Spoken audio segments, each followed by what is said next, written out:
Како да го доживеам Божјото присуство во мојот живот? Ова е многу битно прашање за секој од нас. Еден ден, поточно една ноќ, Никодим доаѓа кај Исус за да му покаже дека го почитува и да разговара со него во мир. Но наместо неповрзана размена за мисли за Бога, Исус му кажува сосема јасно: вистина, вистина ти велам, ако некој не се роди од озгора, не може да го види Царството Божие. Евангелие според Јован 3 глава 3 стих.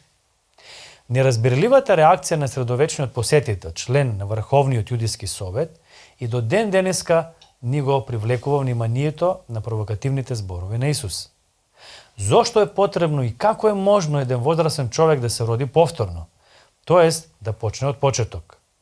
Одговорот гласи: во спротивен случај не можеме да го дознаеме, а уште помалку да го доживееме Божјото царство, тоест неговото сокриено действување во светот. Без новиот духовен почеток немаме иднина.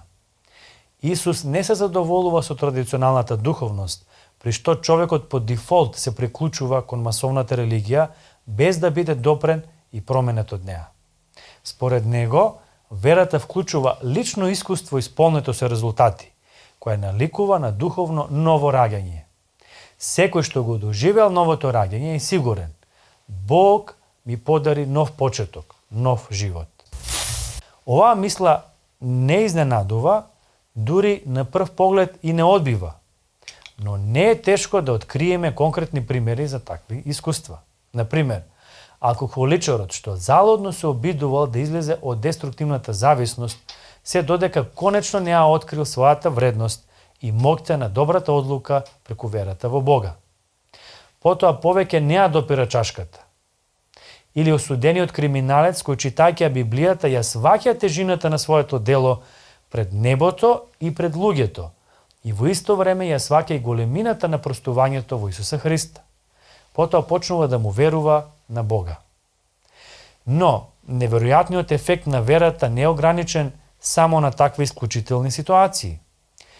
Оние што имаат контрола во својот живот, имаат стабилни меѓусебни односи, прекрасни семејства, професионални успеси.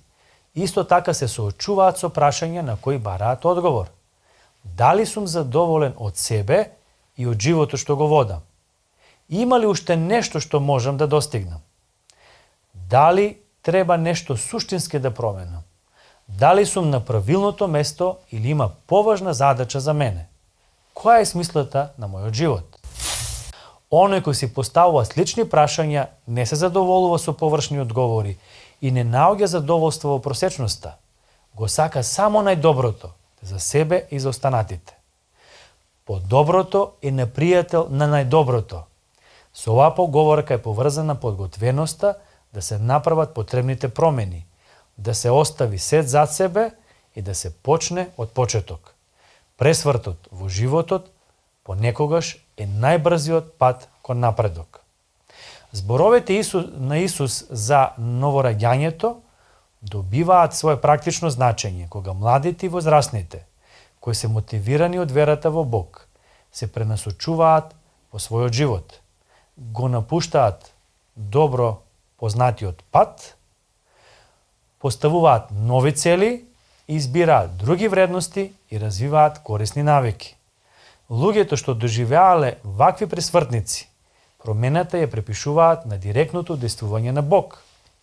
Бог се вклучил во нивниот живот и тоа довело до пресвртница. Бог им посакува најдобро на нив, на луѓето, и со таа цел го испраќа Исус за да имаат живот и да го имаат во изобилие, како што пишува во Евангелието според Јован, 10 глава, 10 стих. Бог на секој човек му нуди нов почеток. Бог е секогаш на располагање на секој оној што сака да искуси Божјата преобразувачка сила.